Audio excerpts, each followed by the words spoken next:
Thank you for listening to today's episode of Medical Device Global Market Access by Pure Global. Today, we're exploring the crucial first step for market entry in one of Latin America's key markets, understanding the medical device risk classification system in Colombia.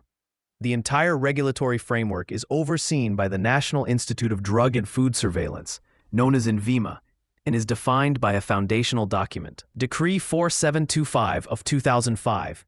This regulation establishes a four-tier, risk-based classification system that dictates the regulatory pathway for every device. Colombia's system is harmonized with global standards, closely mirroring the model used in the European Union.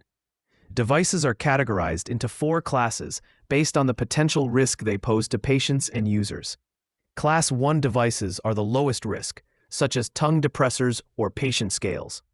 Next is Class 2A, for moderate-risk devices like hearing aids or surgical clamps. Class 2B covers high-risk devices, including ventilators and infant incubators, which are subject to more stringent controls.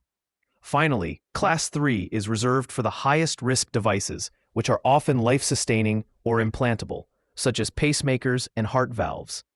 The determination of a device's class is not arbitrary. Decree 4725 of 2005 outlines specific classification rules that manufacturers must follow. These rules are based on the device's intended use and characteristics.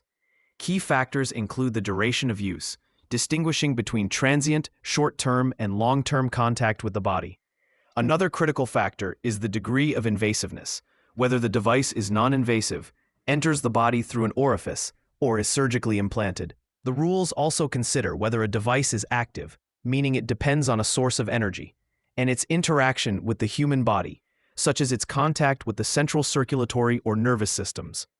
Correctly classifying your device according to these rules is the most critical step in the registration process.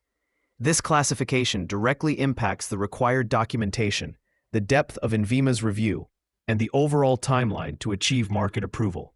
For instance, Class 1 and 2A devices may be eligible for an expedited automatic registration process, while Class 2B and 3 devices require a comprehensive technical dossier review by INVIMA. If you need assistance with global market access, including navigating the complexities of Colombian regulations, please visit Pure Global. For access to our free AI tools and database, check the link in the description. Thank you for listening, and we'll see you next time.